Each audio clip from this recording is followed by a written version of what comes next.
نحمده ونصلي على رسوله الكريم اما بعد فاعوذ بالله من الشيطان الرجيم بسم الله الرحمن الرحيم رب اشرح لي صدري ويسر لي امري واحلل عقدة من لساني يفقهوا قولي۔ اللہ سبحانہ وتعالی کا ہم سب پر بہت بڑا احسان ہے کہ اس نے ہمیں مسلمان پیدا کیا ہے اور جینے کے طریقے سکھائے۔ ہمارے درمیان ایک ایسی روشن کتاب ہے کہ جس میں ہر مسئلے کا حل موجود ہے۔ ہمیں اللہ کے رسول صلی اللہ علیہ وسلم کی شکل میں ایک بہترین رہنما اس نے عطا کیا ہے، جس نے عملی طور پر زندگی گزارنے کا خوبصورت طریقہ ہمیں سکھایا۔ ہمیں صرف حکم نہیں دیا گیا، کچھ کرنے کو کہا نہیں گیا، بلکہ کر کے بھی دکھایا گیا، اور یہ ثابت کیا گیا کہ یہ سب کچھ پاسبل ہے۔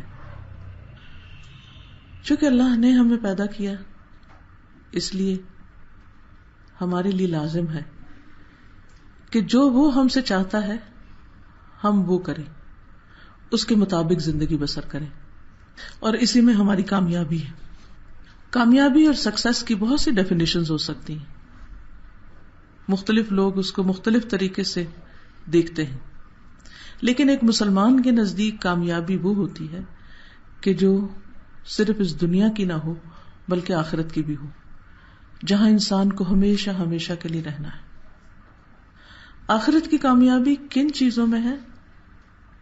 ان کے لیے ہمیں حقیقت پسند ہونا ضروری ہے، اس کو جاننے کے لیے صحیح معنوں میں سمجھ بوجھ ہونا ضروری ہے، وہ بصیرت اور وہ سمجھ بوجھ کہ جو ہمیں حقیقت تک پہنچنے میں مدد دے۔ اسی کا نام رشد ہے۔ کامیابی حاصل کرنے کے لیے رشد، سمجھ بوجھ، چیزوں کو ان کی اصل حقیقت میں دیکھنا، وزڈم، حکمت، یہ بہت ضروری ہے۔ اس کے لیے ہم دیکھتے ہیں کہ لوگوں نے دعا بھی کی، خاص طور پر ان نوجوانوں کی دعا قرآن مجید میں ذکر ہوئی ہے جنہوں نے غار میں پناہ لی تھی اپنا ایمان بچانے کے لیے، جن کا واقعہ سورۃ الکہف میں ہے۔ جب وہ اپنا سب کچھ چھوڑ کر ایک غار میں چلے گئے، بظاہر دنیا کی نظر میں تو ایک ناکامی تھی کہ ان سے ان کا گھر، مال، والدین، رشتہ دار اور جو کچھ بھی وہ کر رہے تھے اور جو کچھ ان کے پاس تھا وہ سب کچھ انہیں چھوڑنا پڑا۔ لیکن حقیقت یہ ہے کہ انہوں نے کامیابی کا ایسا سودا کیا، اللہ کے ساتھ ایک ایسا بزنس کیا کہ اللہ تعالیٰ نے ان کی مثال کو قیامت تک کے لیے لوگوں کے لیے ایک نمونہ بنا دیا۔ جب وہ غار میں گئے تو انہوں نے اپنے لیے دعا کی، ربنا آتنا من لدنک رحمتا وہیئ لنا من امرنا رشدا، اے اللہ ہمیں اپنے پاس سے رحمت عطا کر اور ہمیں ہمارے اس معاملے میں صحیح سوچ عطا کر، صحیح سمجھ عطا کر۔ انہوں نے اور کچھ نہیں مانگا، رحمت اور رشد مانگی، دو چیزیں، کہ ہمارا معاملہ درست کر دے۔ اسی طرح ہم دیکھتے ہیں کہ جنوں نے جب قرآن مجید پہلی بار سنا تو انہوں نے قرآن سنتے ہی کہا کہ انا سمعنا قرآنا عجبا یہدی الی الرشد فآمنا بہ، کہ ہم نے ایک عجیب قرآن سنا ہے جو سیدھی راہ کی طرف لے جاتا ہے، رشد دیتا ہے، ہم اس پر ایمان لے آئے۔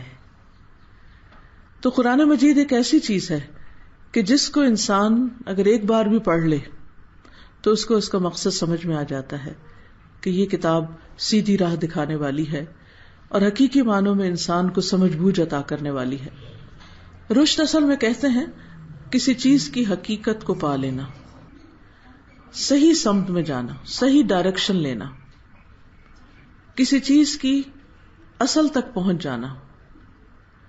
تو جب انسان کو اللہ سبحانہ وتعالی کسی بھی معاملے میں رشد عطا کرتا ہے، سمجھ بوجھ عطا کرتا ہے، حقیقت کا علم عطا کرتا ہے، صحیح ڈائریکشن دے دیتا ہے، تو وہ اس کو بہت بڑی خیر کثیر مل جاتی ہے۔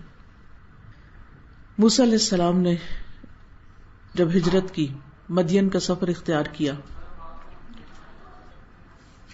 تو اس وقت بھی اللہ سبحانہ وتعالی سے اسی چیز کا سوال کیا کہ عسیٰ ان یہدینی ربی الی سواء السبیل مجھے امید ہے کہ میرا رب مجھے صحیح ڈائریکشن عطا کرے گا، صحیح راستہ عطا کرے گا، کیونکہ کسی بھی معاملے میں صحیح راستے کا مل جانا اور صحیح طریقے کا معلوم ہو جانا اور کس وقت میں کیا کرنا چاہیے یہ جان لینا نہایت ضروری ہے. اسی پر ہی انسان کی کامیابی کا انحصار ہوتا ہے، نہ صرف یہ کہ دنیاوی معاملات میں بلکہ آخرت کے معاملات میں بھی.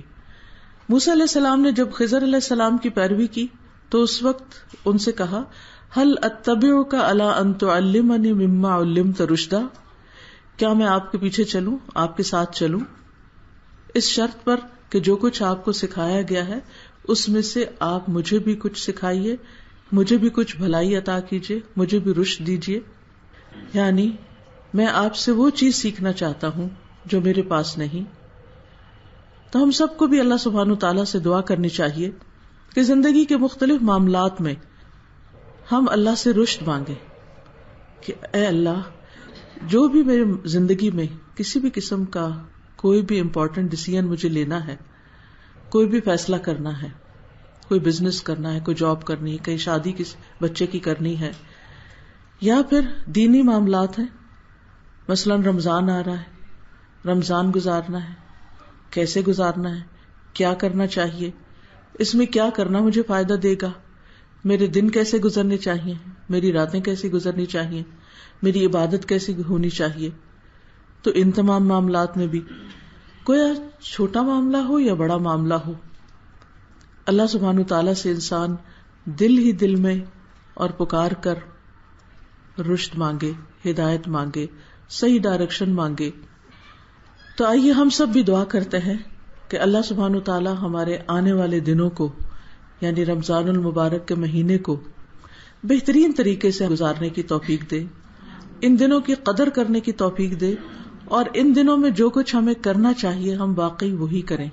کہیں ایسا نہ ہو کہ یہ ہماری زندگی کا آخری چانس ہو، کیونکہ ہم سب کسی نہ کسی ایسے شخص کو ضرور جانتے ہیں کہ جو پچھلے رمضان میں تھا لیکن اس رمضان میں ہمارے ساتھ نہیں. ہمیں نہیں معلوم کہ ہمیں اس کے بعد نیکسٹ رمضان ملتا ہے یا نہیں. اللہ ہم سب کو لمبی زندگی اور نیکیاں کمانے کے بہت سے مواقع عطا کرے.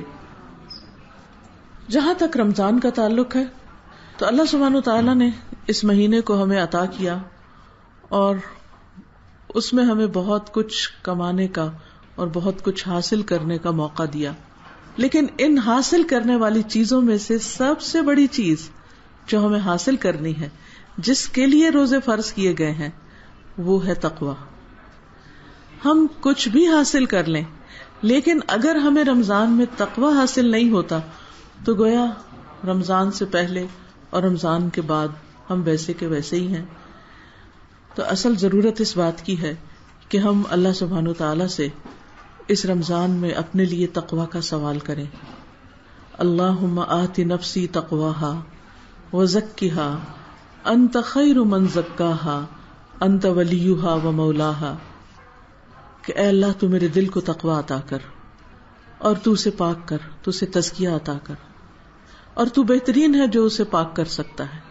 یہ میرے بس کی بات نہیں کہ میں اپنی ان چیزوں سے جو میری روحانی ترقی یا دینی ترقی یا آخرت کی کامیابی کے راستے میں رکاوٹ ہے، انہیں میں اپنی کوشش سے دور کر سکوں. تو ہی اس کا ولی ہے، تو ہی اس کا مولا ہے، تو ہی میرا دوست ہے، تو ہی میرا مددگار ہے، تو ہی مجھے صحیح رہنمائی عطا کر سکتا ہے. تو اللہ سبحانہ وتعالیٰ قرآن مجید میں فرماتے ہیں یا ایھا الذین آمنوا کتب علیکم الصیام کما کتب علی الذین من قبلکم لعلکم تتقون، اے لوگو جو ایمان لائے ہو، تم پر روزے فرض کیے گئے جیسے کہ تم سے پہلے لوگوں پر فرض کیے گئے تھے تاکہ تمہارے اندر تقویٰ پیدا ہو.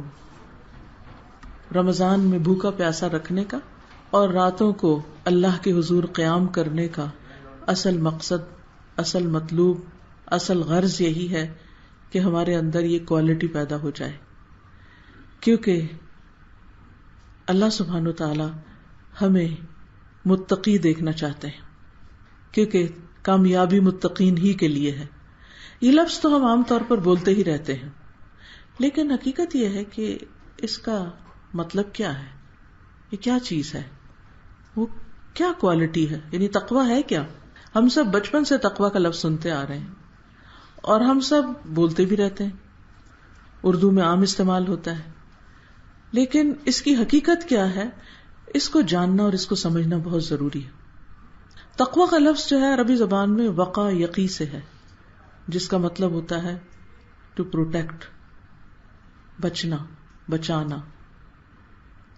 گویا تقویٰ انسان کے اندر ایک ایسی کیفیت، ایک ایسی کوالٹی ہے جو انسان کو ان چیزوں سے بچنے کی قوت دیتی ہے جو انسان کے لیے بہت نقصان دہ ہیں۔ تو نقصان دہ چیزیں دنیا میں بھی آپ دیکھیے کہ اللہ تعالیٰ نے ہمیں اس طرح پیدا کیا ہے کہ ہمارے اندر ایک اچھائی برائی کی پہچان رکھتی ہے،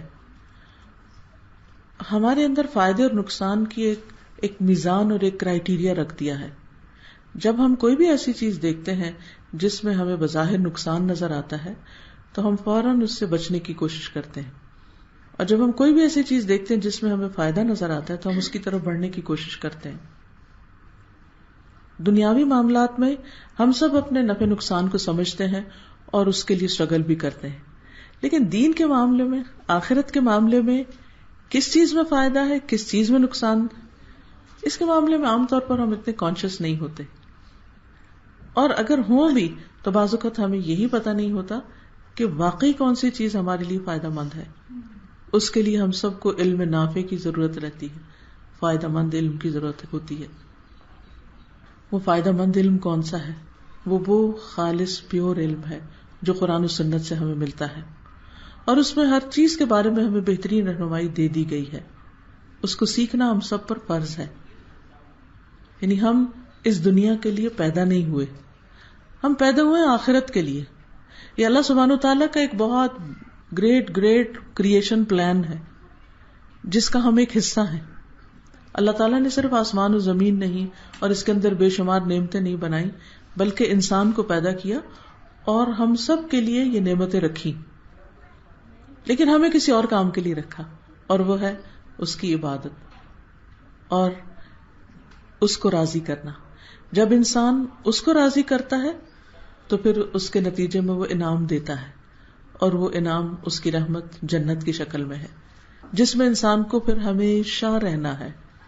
وہ ہے اصل لائف، وہ ہے اصل زندگی، وہ ہے جس کے لیے ہم سب کو اسٹرگل کرنا ہے، وہاں تک پہنچنا ہے۔ لیکن وہاں تک اسی وقت پہنچ سکتے ہیں جب ہم وہی ڈائریکشن، وہی راستہ، وہی طریقہ اختیار کریں جو اس راستے کو جاتا ہے، اور اس کو ایک ہی راستہ جاتا ہے، بہت سے راستے نہیں جاتے، اور اس راستے کو اختیار کرنا ضروری ہے۔ ایسا نہ ہو کہ ہم کسی اور ڈائریکشن پہ چلے جا رہے ہوں اور پھر توقع یہ رکھیں کہ ہم وہاں پہنچ جائیں گے۔ کراچی کے پلین میں بیٹھ کر اگر انسان سوچے کہ میں پشاور پہنچ جاؤں گا تو یہ امپاسبل ہے۔ اسی طرح اگر انسان وہ طریقے اختیار نہیں کرتا جو اللہ سبحانہ و تعالیٰ اور اس کے رسول صلی اللہ علیہ وسلم نے بتائے ہیں، اور اپنے طرف سے کچھ من گھڑت طریقے ایسے اختیار کر لیتا ہے جن کے نتیجے وہ سمجھتا ہے کہ وہ اللہ تعالیٰ تک پہنچ جائے گا، اس کی رضا تک پہنچ جائے گا، تو یہ بھی انسان کی ایک غلط فہمی ہے، ایک مس انڈرسٹینڈنگ ہے جس کو دور ہونا چاہیے۔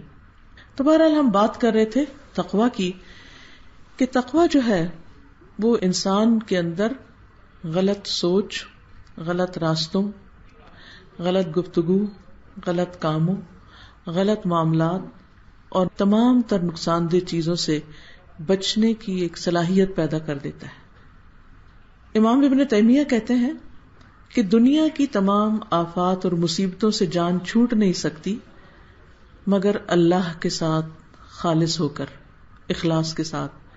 جب انسان کے اندر اخلاص پیدا ہوتا ہے تو ہی انسان ان مصیبتوں سے چھٹکارا پا سکتا ہے، اور اخلاص حاصل نہیں ہو سکتا جب تک انسان کے اندر زہد نہ ہو۔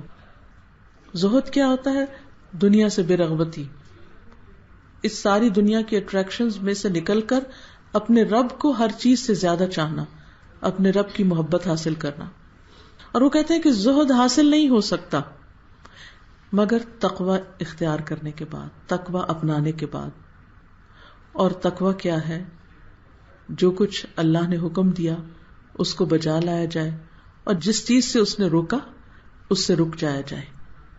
گویا تقوی اپنے آپ کو اللہ کی نافرمانی سے، اللہ کی ناراضگی سے بچانے کا نام ہے، تاکہ ہم آخرت کی آگ سے بچ سکیں، اللہ کی ناراضگی سے بچ سکیں اور آخرت کی ناکامی سے بچ سکیں. قرآن مجید اگر ہم پڑھتے ہیں تو اس سے ہمیں پتہ چلتا ہے کہ جتنے بھی لوگ دنیا میں گزرے ہیں، اولین و آخرین، ان سب کو اللہ کا تقوی اختیار کرنے کا حکم دیا گیا تھا. سورۃ النساء آیت نمبر 131 میں اللہ تعالیٰ فرماتے ہیں وَلَقَدْ وَصَّيْنَا الَّذِينَ أُوتُوا الْكِتَابَ مِن قَبْلِكُمْ وَإِيَّاكُمْ أَنِ اتَّقُوا اللَّهَ، اور یقیناً ہم نے ان لوگوں کو جنہیں تم سے پہلے کتاب دی گئی اور تمہیں بھی تاکیدی حکم دیا ہے کہ اللہ کا تقوی اختیار کرو. یعنی یہ سب سے مطلوب ہے، ہر ایک سے ڈیمانڈ ہے اس کی، ہر ایک کے اندر یہ کوالٹی ہونی چاہیے، اور یہ ہر خیر کی کنجی ہے. ابو سعید خدری کہتے ہیں کہ ایک شخص رسول اللہ صلی اللہ علیہ وسلم کے پاس آیا، کہنے لگا اے اللہ کے رسول مجھے وصیت کیجیے. آپ نے فرمایا میں تمہیں اللہ کے تقوی کی وصیت کرتا ہوں، کیونکہ تقوی ہر خیر کو اکٹھا کرنے والا ہے. اس سے نہ صرف یہ کہ آخرت کی مشکلات حل ہوں گی، بلکہ دنیا کے بھی ہر نقصان سے انسان اسی کے ذریعے بچ سکتا ہے. قرآن مجید میں اللہ تعالیٰ سورۃ الطلاق میں فرماتے ہیں، طلاق کے احکامات بتانے کے بعد وَمَن يَتَّقِ اللَّهَ يَجْعَل لَّهُ مَخْرَجًا وَيَرْزُقْهُ مِنْ حَيْثُ لَا يَحْتَسِبُ، جو کوئی اللہ کا تقوی اختیار کرے گا اللہ تعالیٰ اس کے لیے مشکلات سے نکلنے کا راستہ پیدا کر دے گا، وہ ضرور مشکل سے نکل آئے گا، اور اس کو وہاں سے رزق دے گا جہاں سے اس کا گمان بھی نہیں ہوگا، وہ سوچ بھی نہیں سکتا ہوگا. تو گویا تقوی رزق کی کنجی ہے. جب انسان غلط چیزوں سے بچتا ہے، اللہ کی ناراضگی کی باتوں سے بچتا ہے، تو اللہ سبحانہ وتعالی اپنی رحمتوں کے دروازے اس پر کھول دیتے ہیں. قرآن مجید میں اللہ تعالیٰ کا وعدہ ہے لَوْ أَنَّ أَهْلَ الْقُرَىٰ آمَنُوا وَاتَّقَوْا لَفَتَحْنَا عَلَيْهِمْ أَبْوَابًا مِّنَ السَّمَاءِ وَالْأَرْضِ، اگر بستیوں والے، مختلف جگہوں پہ رہنے والے لوگ ایمان لاتے اور تقوی اختیار کرتے تو ہم ان پر آسمان و زمین کے برکتوں کے دروازے کھول دیتے، یعنی ان پر ہر طرح کی رحمتیں نازل ہونے لگتی. اسی طرح کاموں کی آسانی جو ہے وہ بھی تقوی کے ساتھ ہے.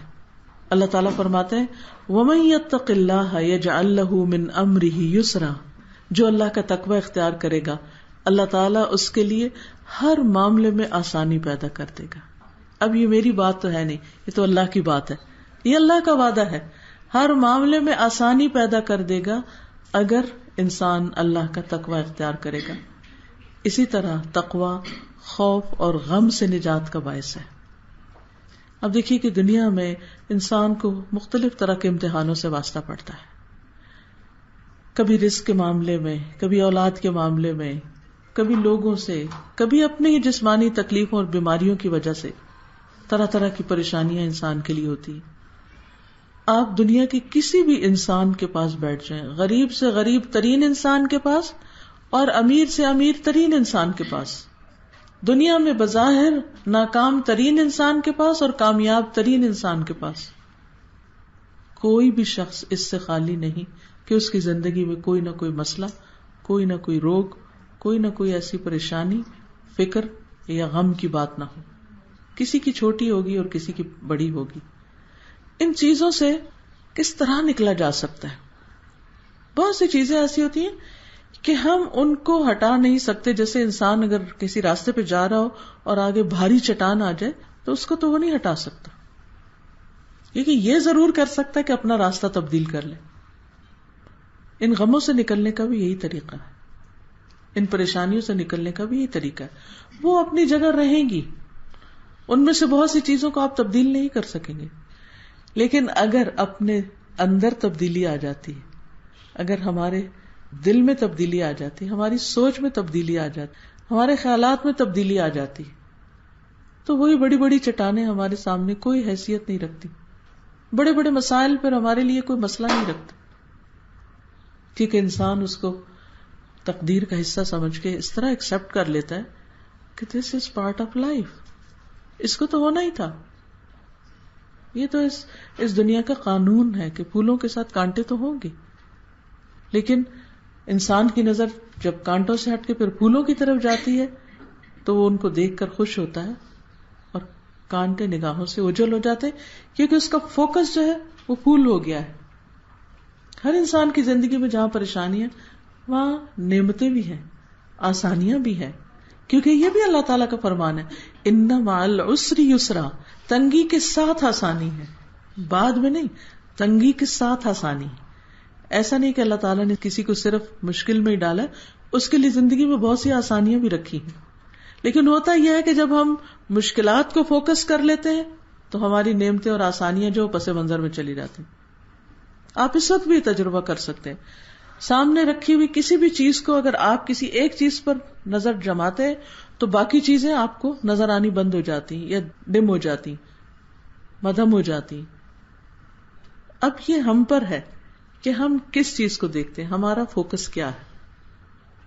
اور یہ صحیح اسی وقت ہو سکتا ہے جب انسان کے اندر وہ رشد ہوتی، جب انسان کے اندر تقویٰ ہوتا ہے، جب انسان کی پرائرٹیز جو ہیں ان میں وہ بالکل صحیح راستہ اختیار کرتا ہے، اور جو موسٹ امپورٹنٹ چیزیں ہوتی ہیں ان کو اپنے سامنے رکھتا ہے، اور جو غیر ضروری چیزیں ہوتی ہیں ان کو پیچھے لے جاتا ہے. مشکل یہ کہ شیطان ہمارے لیے جو غیر ضروری چیزیں ہیں، جو پریشانی کی چیزیں ہیں، جو تکلیف والی باتیں ہیں، ان کو ہمیشہ ہمارے فوکس میں رکھتا ہے کہ اس کے بارے میں سوچتے رہو، اسی کے بارے میں وسوسے ڈالتا رہتا ہے. نتیجہ کیا ہوتا ہے کہ ہم اسی کے بارے میں سوچ سوچ کر دکھی رہتے ہیں اور باقی ساری نعمتیں بھولے رہتے ہیں. بہرحال اللہ کا وعدہ ہے کہ جو تقوی اختیار کرے گا اس کو میں خوف اور غم سے بھی نجات دوں گا. آخرت کا تو ہے ہی، دنیا میں بھی. اللہ تعالیٰ فرماتے ہیں سورۃ یونس کی آیت ہے الا ان اولیاء اللہ لا خوف علیہم ولا هم يحزنون الذین آمنوا وكانوا يتقون. خبردار، اللہ کے دوست، ان کے لیے نہ کوئی خوف ہے نہ کوئی غم. یہ کون لوگ ہیں؟ یہ وہ لوگ ہیں جو ایمان لائے اور وہ تقوی اختیار کرتے ہیں. آخرت کی کامیابی اس کے لیے بھی اللہ تعالیٰ فرماتے ہیں والعاقبۃ للمتقین، انجام تو متقین کے حق میں ہی بہتر ہے. جنت میں داخلے کا باعث بھی یہی ہے. ان المتقین فی جنات و نہر، متقی لوگ باغوں اور نہروں میں ہوں گے. فی مقعد صدق عند ملیک مقتدر، اس سچی عزت کی جگہ پر، عظیم صاحب اقتدار بادشاہ کے پاس. اللہ سبحانہ وتعالی کا قرب ان کو نصیب ہوگا، یعنی دنیا میں بھی محسوس کریں گے لیکن آخرت میں حقیقی معنوں میں اللہ کے چہرے کو دیکھیں گے اور فزیکلی اس کے قریب ہوں گے. اور وہ دن ہوگا کہ جس کے بعد انسان کو باقی ساری نعمتیں، باقی ساری چیزیں بھول جائیں گی، اور سارے غم تو خیر انسان پیچھے ہی دنیا میں چھوڑ چکا ہوگا. یہ صرف ان کے حصے میں آئے گا جن کے اندر تقویٰ ہوگا. اب تقویٰ پیدا کرنے کے لیے جہاں ایک طرف اللہ سبحانہ وتعالیٰ نے ہمیں رمضان کے روزے دیے ہیں، اس کے علاوہ بھی کچھ چیزیں ہیں جو ہمیں اپنی زندگی میں کرنی ہے کہ جو انسان کے اندر تقویٰ پیدا کرتی ہیں. ان میں سب سے پہلی چیز توحید خالص، اس کے بغیر تقویٰ نہیں آتا. عطا کہتے ہیں کہ میں نے ولید بن عبادہ سے ملاقات کی اور ان سے پوچھا کہ آپ کے والد جو نبی صلی اللہ علیہ وسلم کے صحابی تھے، انہوں نے موت کے وقت کیا وصیت کی تھی؟ انہوں نے کہا کہ میرے والد نے مجھے بلایا اور فرمایا بیٹے اللہ کا تقوی اختیار کرو اور جان لو کہ تم اس وقت تک اللہ کا تقوی اختیار نہیں کر سکتے جب تک اللہ پر ایمان نہ لاؤ اور اچھی بری تقدیر پر ایمان نہ لاؤ، اور اگر تم اس کے علاوہ کسی اور چیز پر مرو گے تو جنت میں نہیں جا سکتے. تو گویا سب سے پہلی چیز جس کا ہم سے پوچھا جائے گا وہ ایمان ہے، اور ایمان میں صرف اللہ پر ایمان نہیں بلکہ تقدیر پر بھی ایمان اس کا حصہ ہے. پھر یہ کہ ہر کام کو اللہ کے لیے خالص کرنا.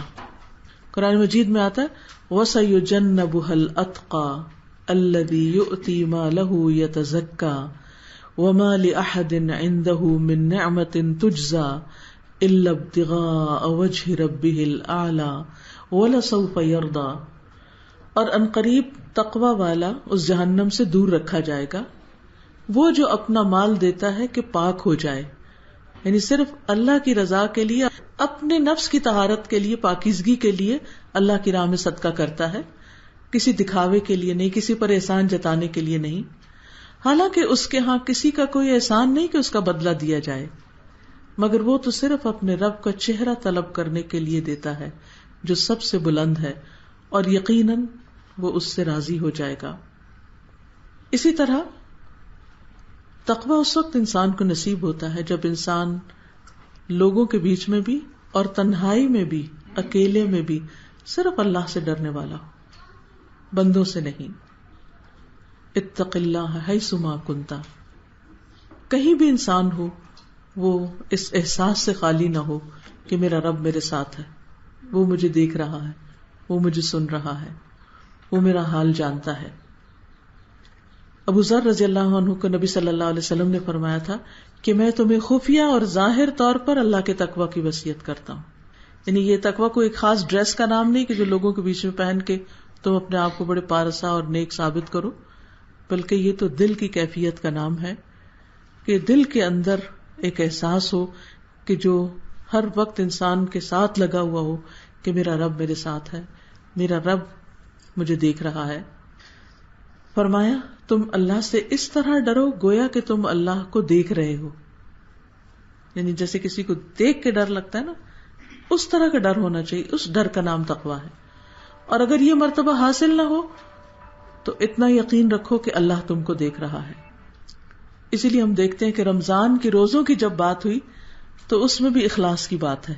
من صام رمضان ایمانا و احتسابا غفر له ما تقدم من ذنبه ومن قام رمضان ایمانا و احتسابا غفر له ما تقدم من ذنبه ومن قام ليلة القدر ایمانا و احتسابا غفر له ما تقدم من ذنبه، جو رمضان کے روزے، راتوں کا قیام اور ليلة القدر کا قیام ایمان اور احتساب یعنی اللہ سے ثواب کی نیت سے رکھے گا، اس کے پچھلے سارے گناہ معاف کر دیے جائیں گے۔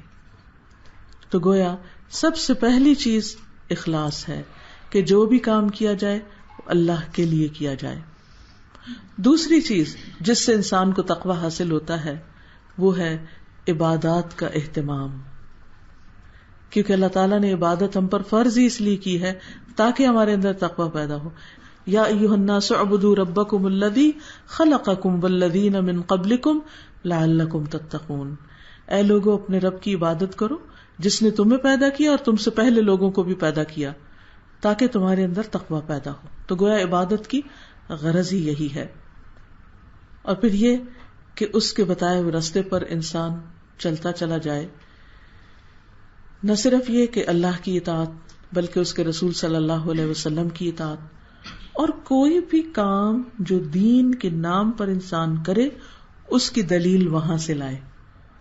آپ دیکھیے کہ ہم بعض اوقات کوئی نیکی کا کام کر رہے ہوتے ہیں اور ہم سمجھتے ہیں کہ ہمیں اس سے فائدہ بھی ہو رہا ہے، اور وقتی طور پر فائدہ بھی ہوتا ہے، لیکن وہ اللہ سبحانہ و تعالیٰ کے ہاں قبول نہیں جب تک اللہ تعالیٰ نے خود اس کا حکم نہیں دیا یا نبی صلی اللہ علیہ وسلم نے اس طریقے پر وہ کام نہیں کیا۔ کسی بھی عبادت میں اپنے طرف سے کوئی طریقہ نکال لینا بدعت کہلاتا ہے، اور وہ دین میں ایک نیا اضافہ ہوتا ہے، اس کی ایک ایکسٹینشن ہوتی ہے۔ اس کا مطلب یہ ہے کہ نعوذ باللہ اللہ تعالیٰ بھول گئے بتانا ہمیں، اس کے رسول صلی اللہ علیہ وسلم بھول گئے ہمیں بتانا، اور ہمیں خود سے ایک نیا آئیڈیا آ گیا۔ نئے آئیڈیاز، نئی انوینشنز، ان پہ کوئی روک ٹوک نہیں ایز لانگ ایز وہ دنیا کے کام میں ہوں۔ دین جو ہے وہ صرف اللہ ہی کا دیا ہوا ہے، اس لیے اس میں صرف وہی کام کر کے انسان تقویٰ حاصل کر سکتا ہے جو اللہ سبحانہ تعالیٰ کی طرف سے ہو۔ تیسری چیز جس سے انسان کو تقویٰ حاصل ہوتا ہے وہ گناہوں سے بچنا ہے، حتیٰ کہ ذرا برابر برائی سے بھی بچنا۔ ابو درداء کہتے ہیں مکمل تقویٰ یہ ہے کہ انسان اللہ سے اتنا ڈرے کہ ذرہ برابر چیز سے بھی پرہیز کرے، یعنی چھوٹی چھوٹی چیزوں سے بھی بچے، اور بعض ایسی چیزوں کو بھی چھوڑ دے کہ جو شک والی ہوں، یعنی جن کے اوپر پورا یقین نہیں کہ حرام ہے لیکن دل مانتا نہیں، شک ہے ان کے بارے میں، تو اس سے بھی بچے۔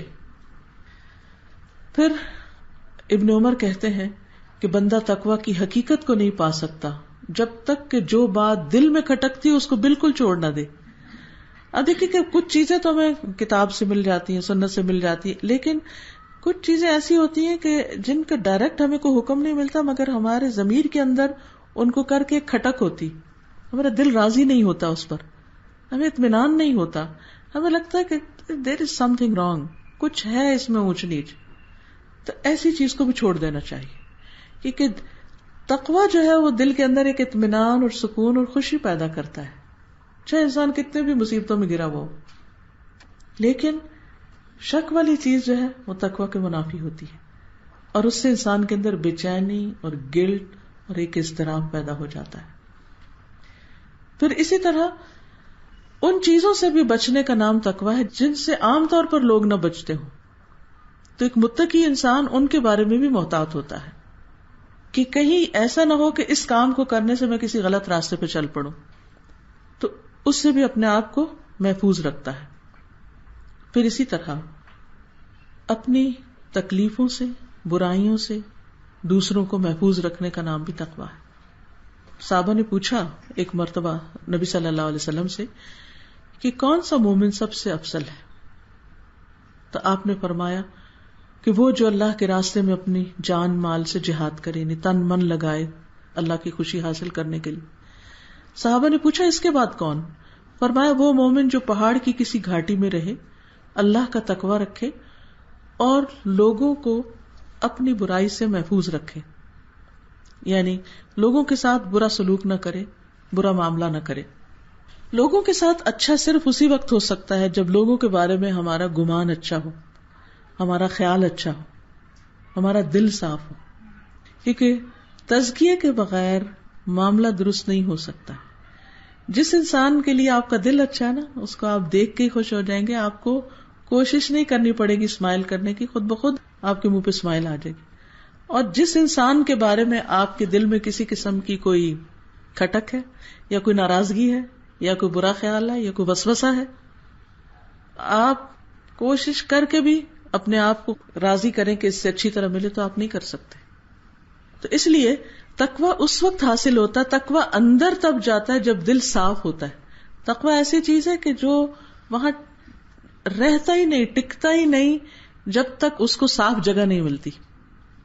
یعنی ہم کتنی بھی کوشش کرتے رہیں کہ اپنے اندر کوئی ایسی چیزیں انڈیلیں، لیکن اگر اندر اس کو اپنی پسند کی جگہ نہیں ملی تو وہ وہاں رہے گا ہی نہیں.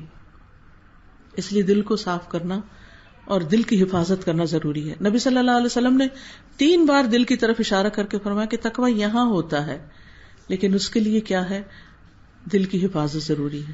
نبی صلی اللہ علیہ وسلم نے فرمایا جسم میں گوشت کا ایک ٹکڑا ہے، جب اس کی اصلاح ہو جاتی ہے، یعنی وہ صاف ہو جاتا ہے، تو تمام جسم کی اصلاح ہو جاتی ہے، اور جب وہ خراب ہوتا ہے تو سارا جسم خراب ہو جاتا ہے.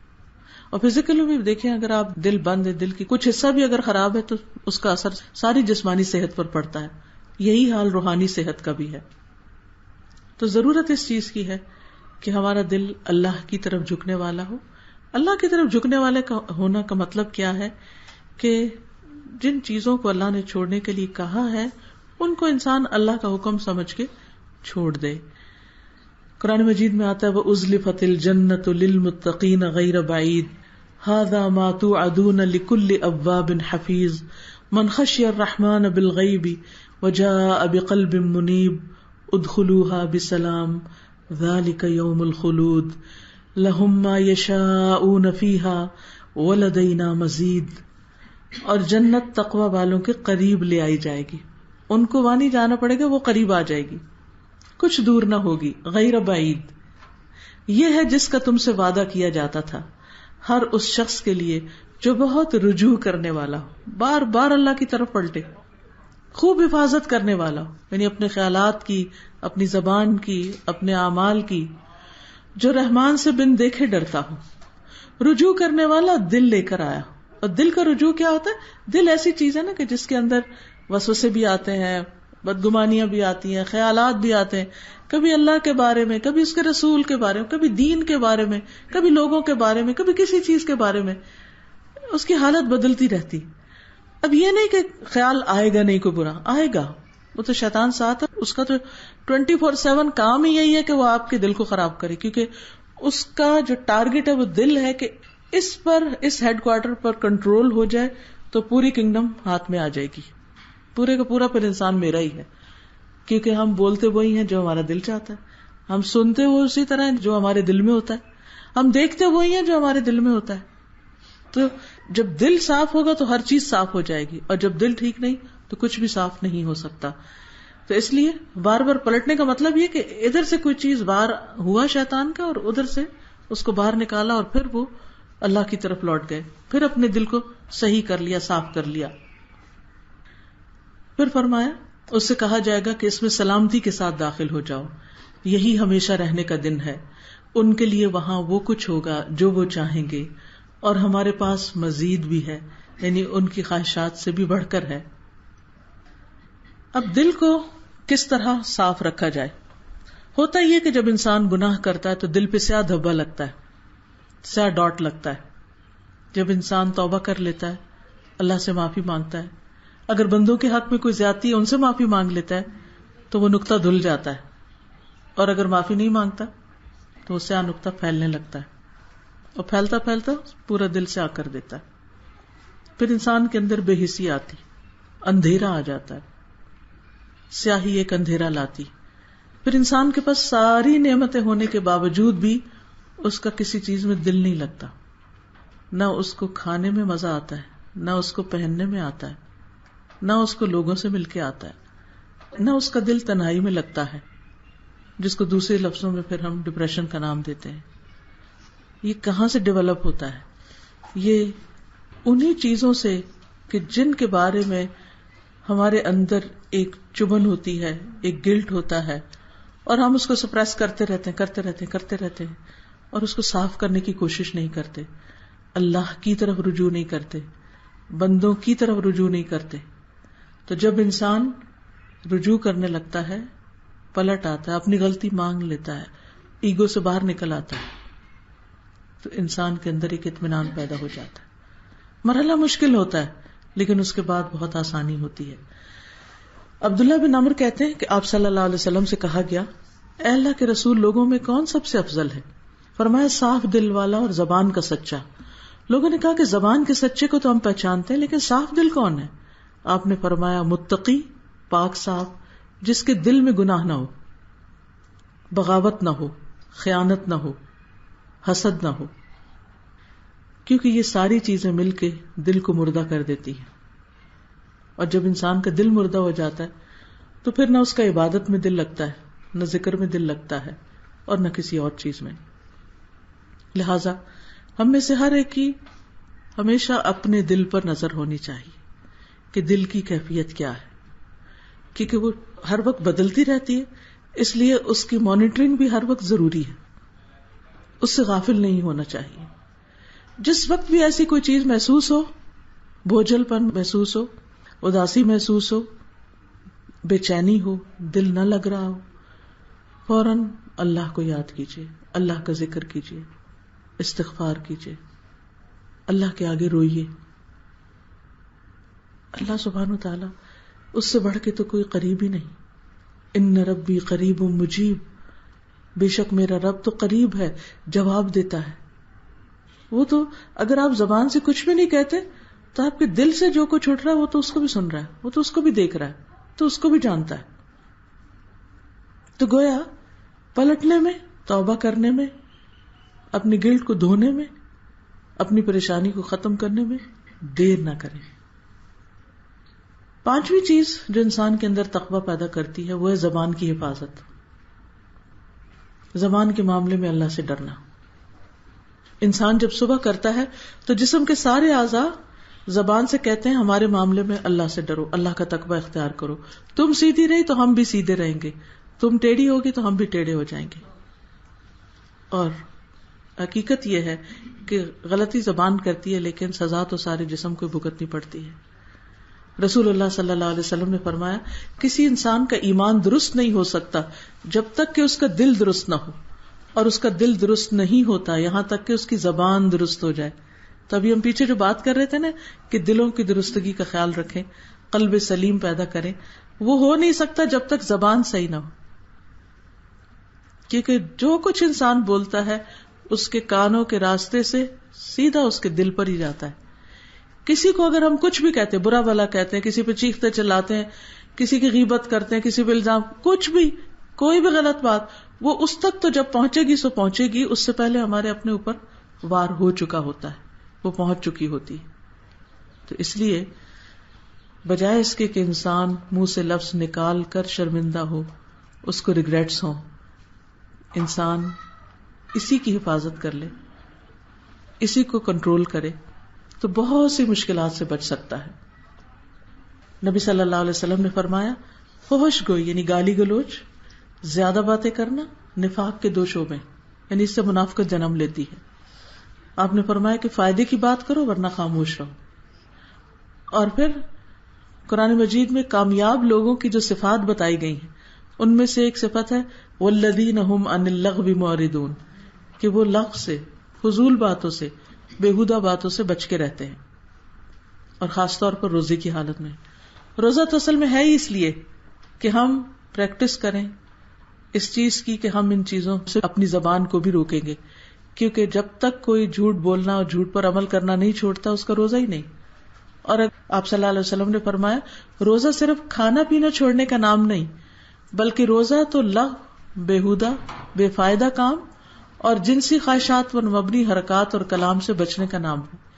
لہٰذا اگر کوئی تمہیں گالی دے یا جہالت کی بات کرے تو تم کہو کہ میں روزے سے ہوں.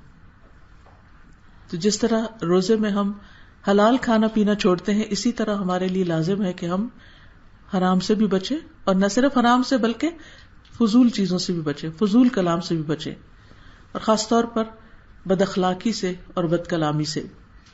رسول اللہ صلی اللہ علیہ وسلم نے فرمایا روزہ گناہوں سے ڈھال ہے، یعنی بچاتا ہے.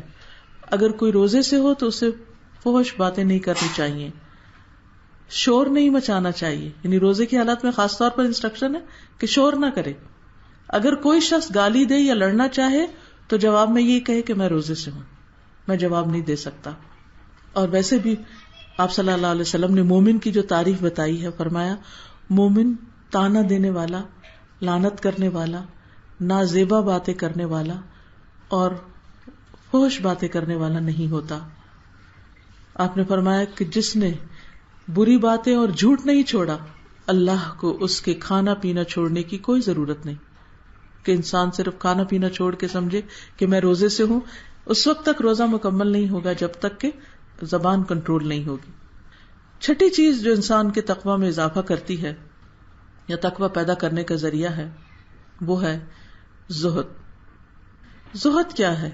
کہ انسان اپنے آپ کو ان خواہشات سے روک لے، ان چیزوں سے روک لے کہ جن کی تکمیل میں انسان اللہ کو ناراض کر بیٹھتا ہے.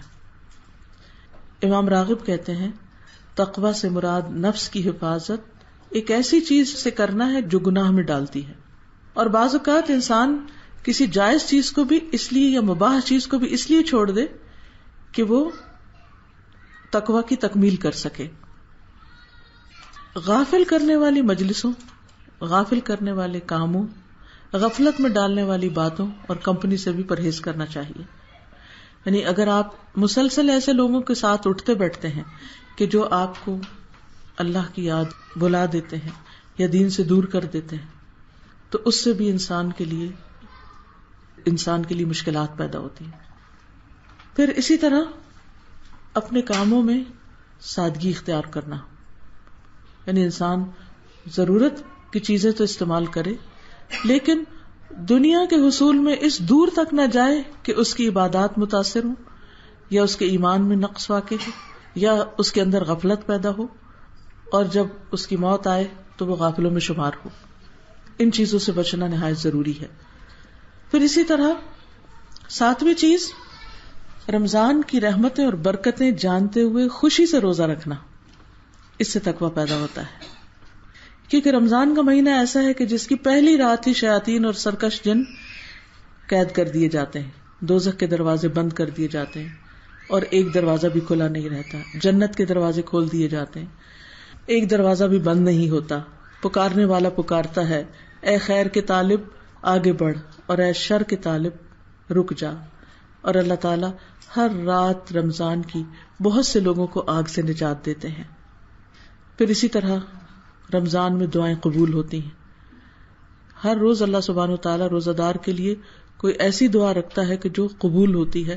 لہذا روزے کی حالت میں اٹھتے بیٹھتے چلتے پھرتے خوب دعائیں کرتی رہنی چاہیے. پھر اسی طرح خاص طور پر روزہ کی افطاری کا وقت جو ہے وہ جہنم سے آزادی کا موقع ہے. حدیث میں آتا ہے، حضرت جابر کہتے ہیں کہ آپ نے فرمایا یقیناً اللہ تعالیٰ ہر افطاری کے وقت لوگوں کو جہنم سے آزاد کرتے ہیں اور یہ ہر رات ہوتا ہے. لہذا اس وقت خصوصی طور پہ دعا کرنی چاہیے کہ اللہ ہماری گردنوں کو تو جہنم کی آگ سے آزاد کر دے. 8ویں چیز جس سے انسان کے اندر تقویٰ پیدا ہوتا ہے وہ ذکر اور تلاوت ہے. اللہ تعالیٰ فرماتے ہیں وَاذْكُرُوا اللَّهَ كَثِيرًا لَعَلَّكُمْ تُفْلِحُونَ، کثرت سے اللہ کو یاد کرو تاکہ تم کامیاب ہو سکو. نبی صلی اللہ علیہ وسلم نے فرمایا، اللہ تعالیٰ فرماتا ہے میں اپنے بندے کے ساتھ ہوتا ہوں اس وقت جب مجھے یاد کرتا ہے، اور میری یاد میں جب تک وہ ہونٹ ہلاتا ہے میں اس کے ساتھ ہوتا ہوں، یعنی اس کی مدد کرتا ہوں.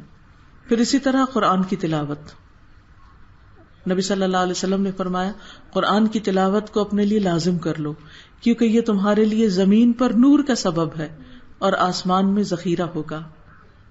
پھر اسی طرح نہ صرف یہ کہ انسان دیکھ کے تلاوت کرے بلکہ قرآن کو سمجھنے کی بھی کوشش کرے.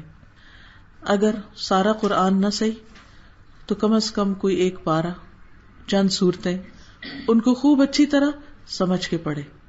ایسی مجلسوں میں حاضر ہو جہاں پر قرآن سمجھایا جاتا ہے، پڑھایا جاتا ہے، کیونکہ مجلس کی اپنی ایک برکت ہوتی ہے، اس میں ایک آسانی ہوتی ہے، اس میں انسان ایک دوسرے سے انسپریشن لے رہا ہوتا ہے.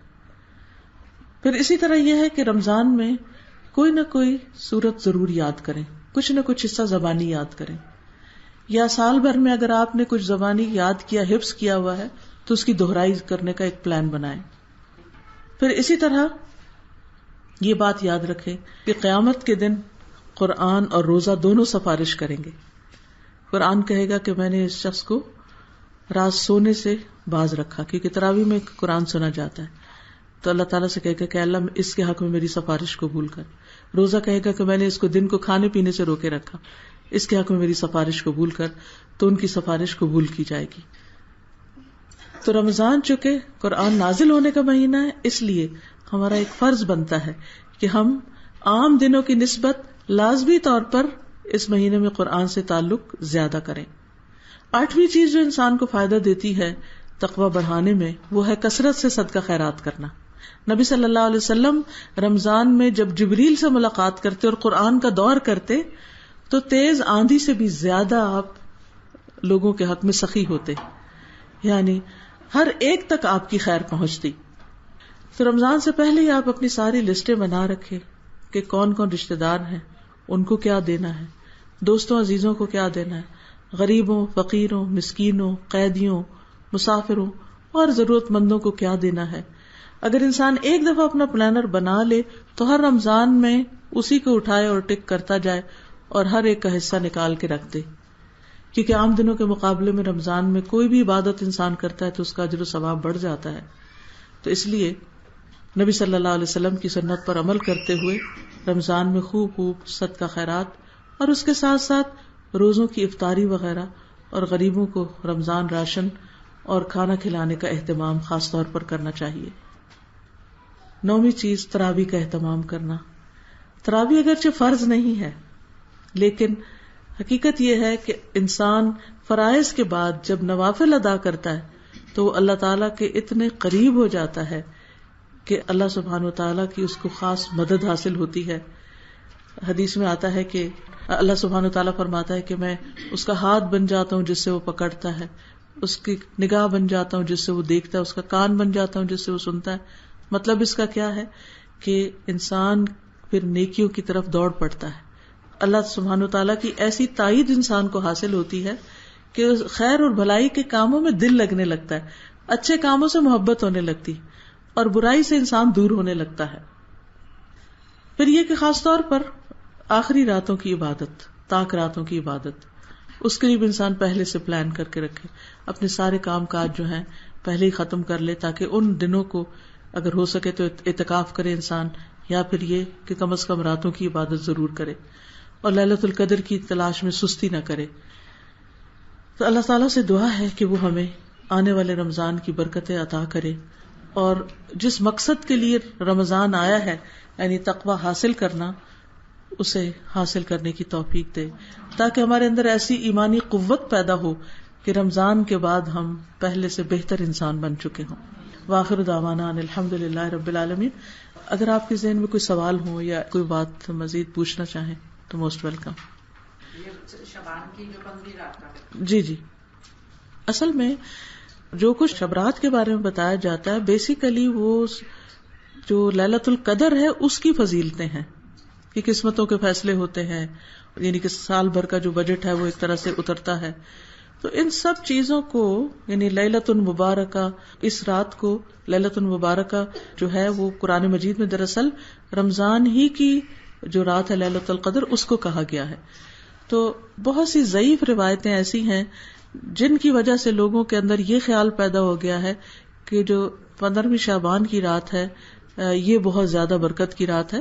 شعبان کا مہینہ بھی ایک بابرکت مہینہ ہے. نبی صلی اللہ علیہ وسلم سب سے زیادہ اس مہینے میں روزے رکھا کرتے تھے, یعنی رمضان کے بعد سب سے زیادہ جس میں آپ روزے رکھتے تھے وہ شعبان تھا. بعض لوگوں کے بارے میں آتا ہے کہ وہ شعبان میں اپنے بزنس وغیرہ وائنڈ اپ کر کے رمضان کی تیاری میں قرآن کی تلاوت شعبان میں ہی شروع کر دیتے تھے. تو شعبان سارا ہی اس سارے مہینے میں عبادت کر سکتے ہیں, خاص طور پر سوموار اور جمعرات کا روزہ یا جو 3 روزے ہیں ایام 20 کے 13, 14 اور 15, یہ ساری چیزیں جو ہیں یہ برکت والی ہیں. لیکن کسی ایک خاص رات کے بارے میں کوئی صحیح چیز ہمیں نہیں ملتی. تراویح کی رکعتوں کے بارے میں پیچھے دیکھتا ہوں تو 8 رکعت کر کے چلے جاتے ہیں یا 12 کر کے چلے جاتے ہیں. دیکھیں اصل بات یہ ہے کہ یہ ایک نفل عبادت ہے. نفلی عبادت میں بھی جب ہم نبی صلی اللہ علیہ وسلم کا اتباع کرتے ہیں تو اس میں زیادہ فائدہ ہے. حضرت عائشہ کی روایت میں آتا ہے کہ نبی صلی اللہ علیہ وسلم نے رمضان اور رمضان کے علاوہ 11 رکعتوں سے زیادہ نہیں پڑھی, یعنی 8 نفل اور پھر 3 وتر. لیکن ساتھ ہی وہ یہ کہتی ہیں کہ تم مت پوچھو ان کا طول, یعنی وہ کتنی لمبی ہوتی تھی. ایک ایک رکعت میں آپ سورۃ البقرہ ختم کر لیتے تھے, سورۃ آل عمران, سورۃ النساء, اور پھر لمبا رکوع اور لمبا سجدہ. لیکن ہم نے جب یہ سنت چھوڑی تو اس کا ہوا کیا, ہم نے تعداد تو بڑھا دی, 20 بھی اور 20 سے زیادہ بھی بعض لوگ پڑھتے ہیں, لیکن اس کی کوالٹی کم ہو گئی کیونکہ ہر ایک کی توجہ اس پہ رہتی ہے کہ یہ نمبر کب پورا ہو.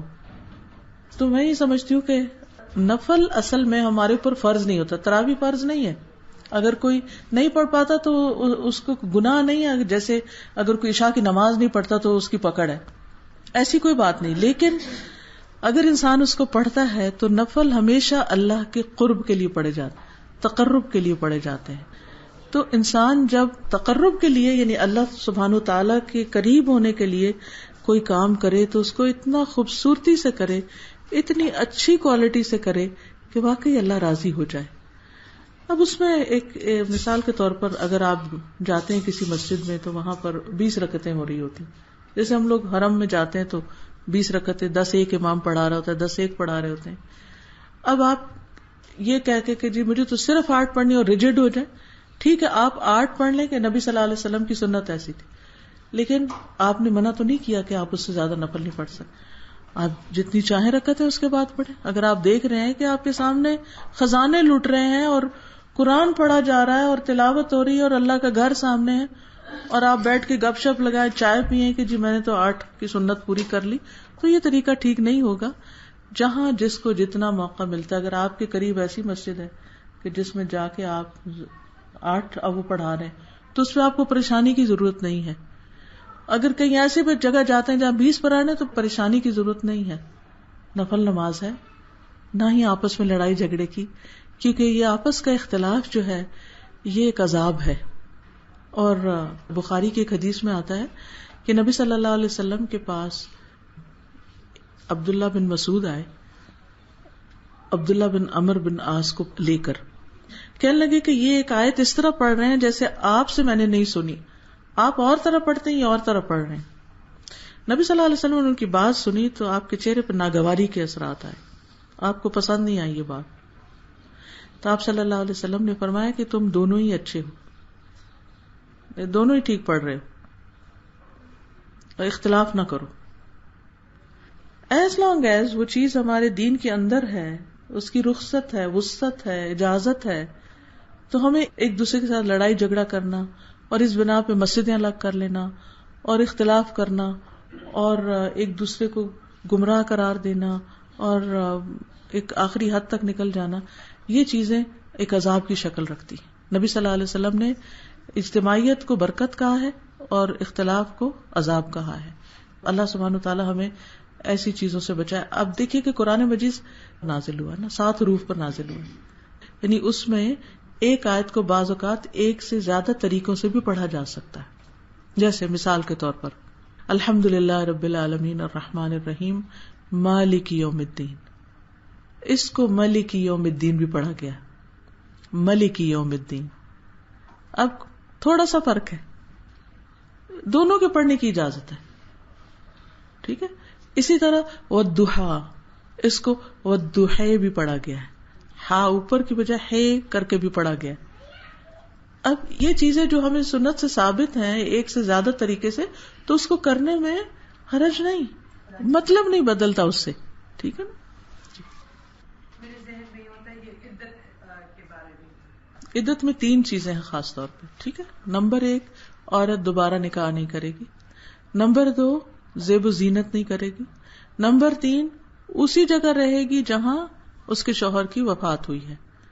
یہ ساری چیزیں دراصل جس عورت کے اوپر وہ صدمہ گزرا ہے اس کو ایک طرح سے پروٹیکشن دیتی ہیں یا اس کو ایک تحفظ فراہم کرتی ہیں، یا اس کے لیے ایک کمفرٹیبل فیلنگ ہوتی ہے کہ جس جگہ وہ شوہر کے ساتھ ساری زندگی رہی ہے اس کو وہاں سے نہ نکالا جائے، وہ وہیں رہے، کیونکہ اس کے ساتھ اس کی یادیں اور اس کی ایک ایسوسیشن ہے. وہ یعنی شوہر تو گیا، ایک چیز جدا ہوئی، یہ نہ ہو کہ جہاں وہ رہ رہی ہے وہاں سے کو باہر کیا جائے.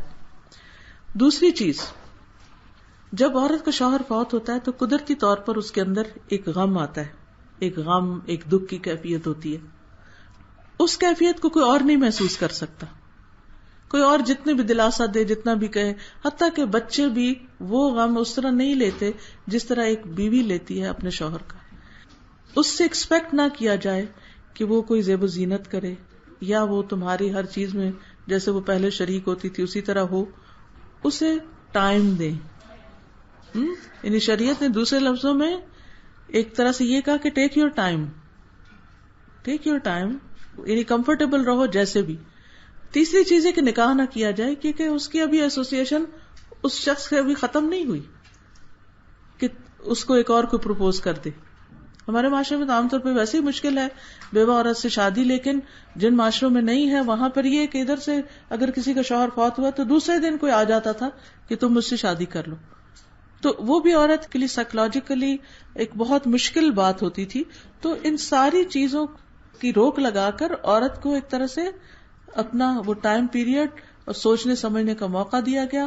اور اس کا جوان بوڑھے کسی سے کوئی تعلق نہیں، اس کا عمر سے کوئی تعلق نہیں ہے.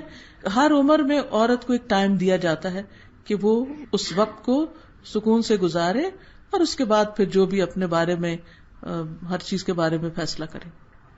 میرے پاس ٹائم نہیں یا میں جا نہیں سکتی، میں ریگولر نہیں ہو سکتی ہوں، تو اگر میں تراویح کا بجائے جانے کے کہیں میں تہجد پڑھوں اور تہجد میں گھر میں بیٹھ کے روز 1 سے 12 پڑھوں، تو آپ اس میں کیا کہیں؟ اس میں آپ دیکھیے کہ جو رمضان ہے اس میں 2 چیزیں بڑی اہم ہیں، ایک دن کی عبادت، ایک رات کی عبادت. رات کی عبادت میں تراویح رات کے اول حصے کی عبادت کو کہتے ہیں، تہجد جو ہے وہ پچھلی رات کی عبادت کو کہتے ہیں، اور قیام رات کے کسی بھی حصے میں. آپ اکیلے پڑھیں، آپ جماعت سے پڑھیں، کسی امام کے پیچھے پڑھیں، خود قرآن مجید لے کے پڑھیں، جتنا زبانی یاد ہے وہ پڑھیں، چھوٹی رکعتیں پڑھیں، بڑی پڑھیں، یہ سب آپ کے لیے اس کی اجازت ہے، اس میں کوئی مسئلہ ہی نہیں ہے.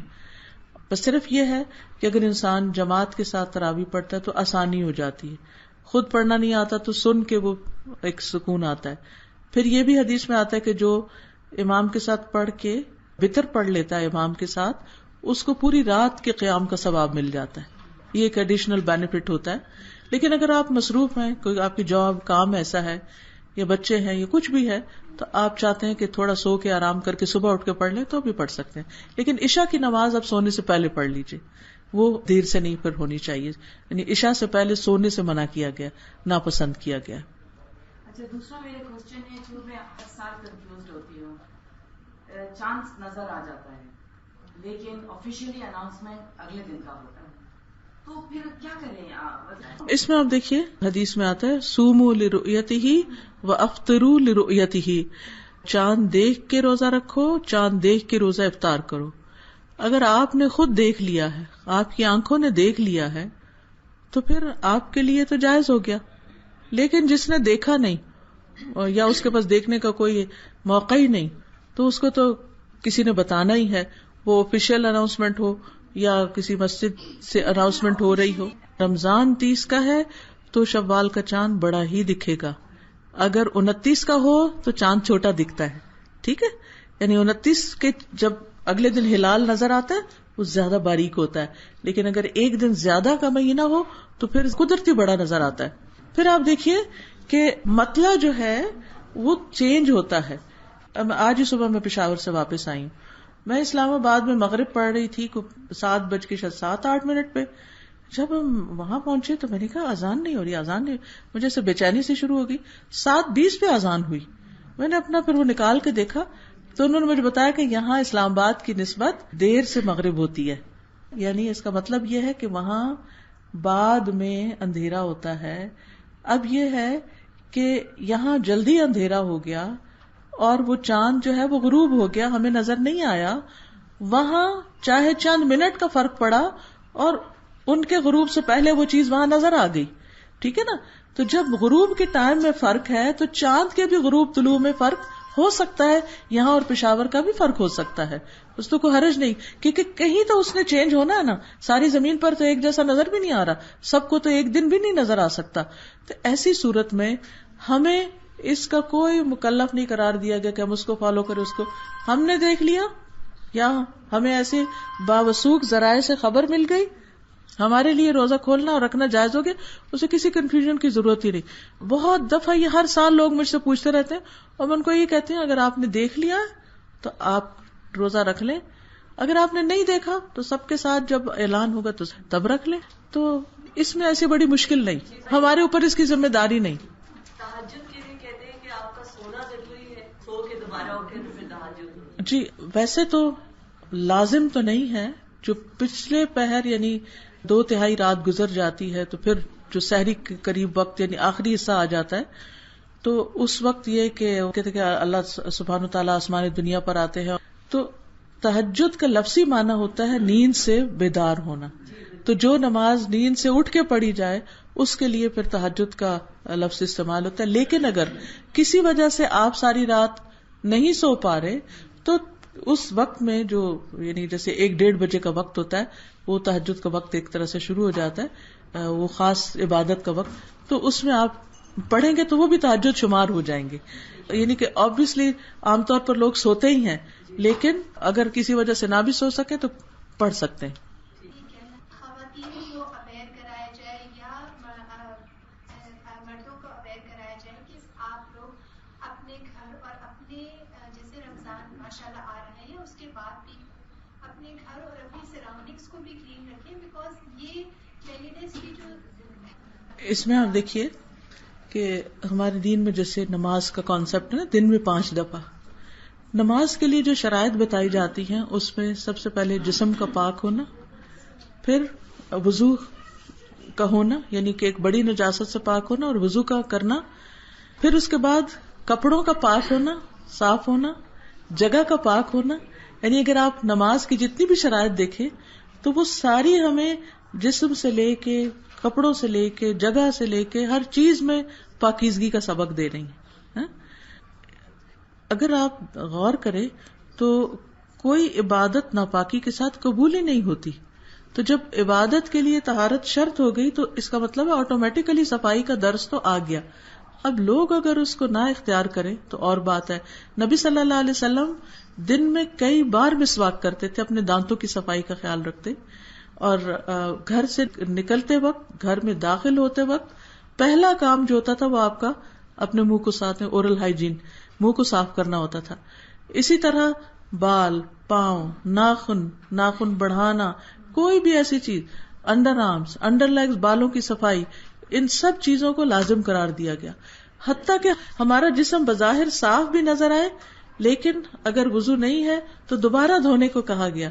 یہ ساری چیزیں دین تو سکھاتا ہے لیکن لوگ نہ کریں تو پھر سراؤنڈنگ سے، یعنی کہ اپنے گھر ہیں، اپنے گھر کے باہر کے جیسے آپ دیکھیں گے کہ مسجد کے باہر 200 300 جو نمازی ہیں وہ جا رہے ہیں، لیکن مسجد کے باہر اتنا کوڑا پڑا ہوگا. بہت اچھی سجیشن ہے اور الحمدللہ میں نے کئی والیومز اس پہ کیے ہیں لوگوں کو طہارت اور صفائی اور یعنی ان کو طریقہ سکھایا جائے. آپ نے کبھی الہدا دیکھا ہے؟ کبھی سنا ہے کسی سے وہاں کی صفائی کے بارے میں سنا ہے کبھی کسی؟ آپ کو پتا ہے کہ جب ارتھ ڈے ہوتا ہے ہمارے اسٹوڈینٹس جو ہیں وہ خاص جیکٹس پہن کے اپنے آس پاس کے علاقوں کو خود جا کے چنتے ہیں، کرتے ہیں. اس کے علاوہ بھی وقتاً فوقتاً یہاں بھی کینیڈا میں ہمارے اسکول کے چھوٹے چھوٹے بچے، ان سب کا جو باہر کی واک ہوتی ہے اس میں ساتھ ان کو سکھایا جاتا ہے. یہاں بھی اسکول کے بچوں کو سکھایا جاتا ہے. ہمارے دائرے میں جتنے لوگ ہیں ان کی تو ہم ٹریننگ کر رہے ہیں. حتیٰ کہ جب شروع ہوا تھا الہدا، آپ یقین کریں میں خود جا کے واش رومز چیک کرتی تھی، واپس آ کے کلاسز میں بات کرتی، اپنے ہاتھوں سے چیزیں اٹھاتی تھی، کیونکہ مجھے خود اس چیز سے بہت سخت تکلیف ہوتی ہے کہ ہم لوگ عبادت کے مقامات کو بھی صاف نہیں رکھتے. بہت سے بچے افسوس سے کہنا پڑتا ہے مسجد میں اس لیے نہیں جاتے کہ وہ کہتے ہیں کہ کارپیٹ از اسٹنکنگ، ادھر نماز نہیں پڑھی جاتی. لیکن میں تو ہمیشہ یہ کہتی ہوں کہ پھر مسجد تو متقی کا گھر ہوتا ہے، آپ خود صفائی کرو، اگر وہ لوگ نہیں کرتے تو ان کو بھی سکھاؤ.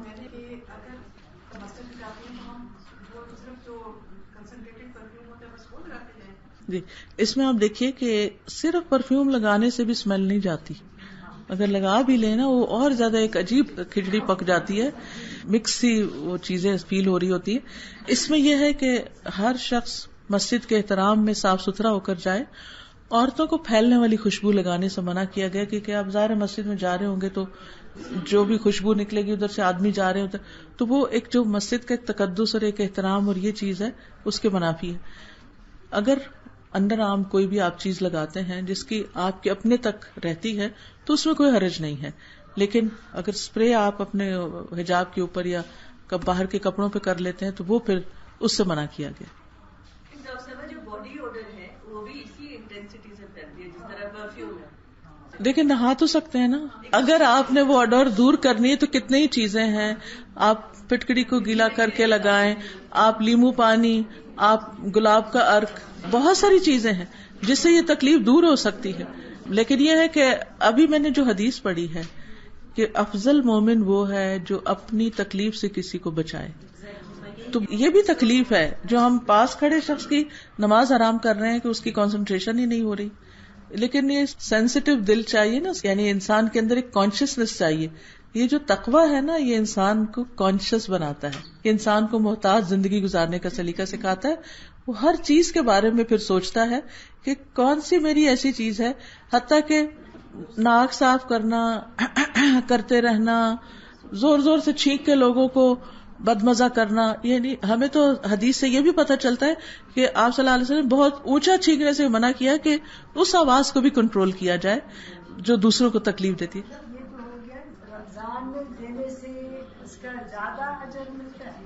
رمضان میں کوئی بھی کام جب انسان کرتا ہے تو ظاہر ہے کہ جی زکوٰۃ اسی وقت دے دینی چاہیے جب آپ کی ڈیو ہو. اس کو ویٹ نہیں کرنا چاہیے کہ رمضان آئے گا تو نکالیں گے. ہاں اگر آپ ان ایڈوانس نکالنا چاہتے ہیں تو اور بات ہے. نہیں، اصل میں یہ کہ جب آپ کے پاس مال آتا ہے وہاں سے آپ کو ایئر شروع ہوتا ہے، رمضان سے نہیں ہوتا. الا یہ کہ رمضان میں آپ نے خریدا ہو کچھ. یعنی اگر کسی لڑکی کی شادی فار ایگزامپل کسی لڑکی کی شادی شوال میں ہوئی ہے اور اس وقت اس کو زیور ملا ہے تو اس کی زکوٰۃ شوال میں ڈیو ہے، لیکن وہ یہ کر سکتی ہے کہ 1 مہینہ پہلے ہی نکال دے. لیکن اگر اس کی زکوٰۃ شعبان میں ڈیو ہے تو اس کو شعبان میں ہی دے دینی چاہیے، رمضان تک نہیں لے جانا چاہیے پھر، کیونکہ فرض عائد ہو چکا ہے. ایک دفعہ نکالیں اس سے اور لے جائیں جیولر کے پاس، ہر ایک چیز لکھوا لیں اور ہر سال پھر اسی کو نکال کے صرف وہ پیپر نکالیں جس پہ وزن لکھا ہوا ہے، اگر اس میں کوئی کمی بیشی ہو تو اس کو مائنس کر دیں اور پھر اس کو کیلکولیٹ کر کے نکال دیں.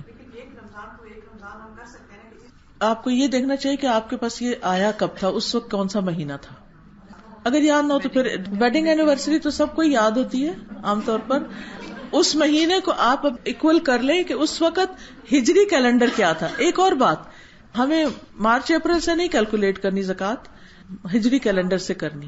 عشاء کی 17 رکعت ہوتی ہے 17، لیکن وتر جو ہے وہ آخری عبادت ہے رات کی، تو آخری جو 2 نفل ہیں اس کے بارے میں کیا کیا جائے؟ وہ نبی صلی اللہ علیہ وسلم نے بیٹھ کر پڑھے تھے، وہ آپ کے لیے خاص تھے، لیکن امت کو آپ نے یہی حکم دیا ہے کہ آخری چیز وتر کرو، ٹھیک ہے نا. لیکن 17 جو ہے نا اس میں فرض تو 4 ہی ہیں، باقی سنت اور نفل ہیں، تو اس میں کمی بیشی کی جا سکتی ہے، فرض میں کمی نہیں کر سکتے آپ. جی اس سے پہلے پڑھ لیں جو بھی پڑھنے. جی ان کا بہت اچھا سوال ہے کہ صبر کیسے لائیں اور اس کے حسد کیسے دور کریں. حسد جو ہے اس کے کچھ درجے ہوتے ہیں. ایک تو یہ ہوتا ہے کہ انسان جب کسی کی تعریف سنتا ہے نا تو اس کو اچھی نہیں لگتی، تو اس کو جھٹک دیں کہ یہ تو اللہ کی تقسیم ہے، اللہ نے اس کو کوئی خوبی دی ہے، نعمت دی ہے، تو میں اللہ کی تقسیم پہ ناراض ہوں. دوسرا یہ ہوتا ہے حسد کا اگلا لیول یہ ہوتا ہے کہ انسان منہ سے بھی پھر اس شخص کو برا بھلا کہنے لگتا ہے. یعنی کسی کی تعریف سنی تو فوراً بول اٹھتا، نہیں تمہیں کیا پتا، تم جو یہ کہہ رہی ہو بات یوں ہے، ایسا نہیں ایسا ہے. تو یہ اس سے بھی یعنی برا ہے. اس پر بھی اپنے آپ کو چیک کرنا چاہیے کہ میں کسی کے بھی بارے میں کوئی بات کر رہی ہوں تو کس وجہ سے، تاکہ اس کی یعنی کہ لوگوں کے دل میں جو تھوڑی بہت محبت یا اس کی عظمت آئی ہے اس کو میں ختم کروں.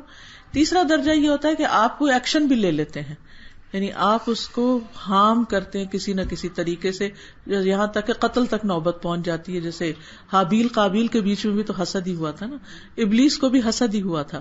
تو یہ بہت ہی خراب چیز ہے. جب بھی اپنا آپ کو جائزہ لیں، جب بھی کسی کی اچھائی یا کسی کی تعریف سے تکلیف ہونے لگے تو اپنے آپ کو کوسیں کہ یہ میں اللہ سے ناراض ہو رہی ہوں کہ اللہ تعالیٰ نے کسی کو اپنے رحمت اور فضل سے کیوں نوازا ہے. ٹھیک ہے، تو اللہ سے دعا کریں اور اپنی نعمتوں کو دیکھیں اور اللہ سے فضل مانگے کہ اللہ اس کو دیا مجھے بھی دے. دوسری چیز یہ ہے صبر. صبر کے بارے میں حدیث میں آتا ہے من یتصبر یصبرہ اللہ، جو صبر کرے گا اللہ اس کو صبر دے گا. یعنی آپ ارادہ کر لیں کہ میں نے اس پر صبر کرنا ہے، کیونکہ اس کے بغیر گزارا نہیں.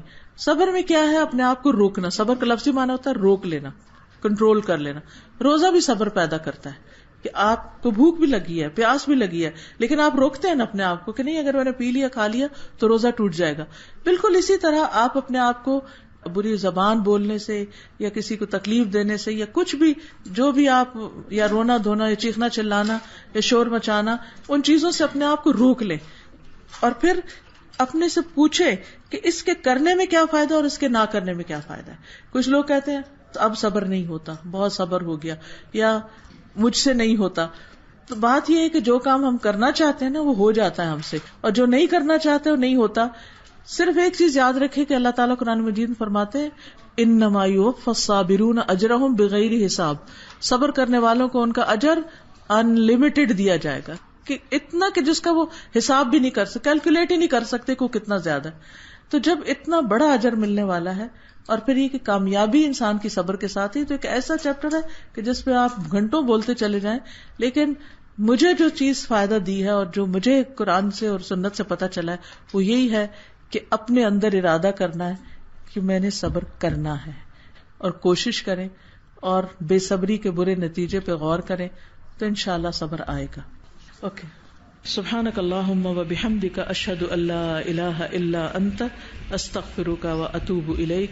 السلام علیکم و رحمۃ اللہ وبرکاتہ.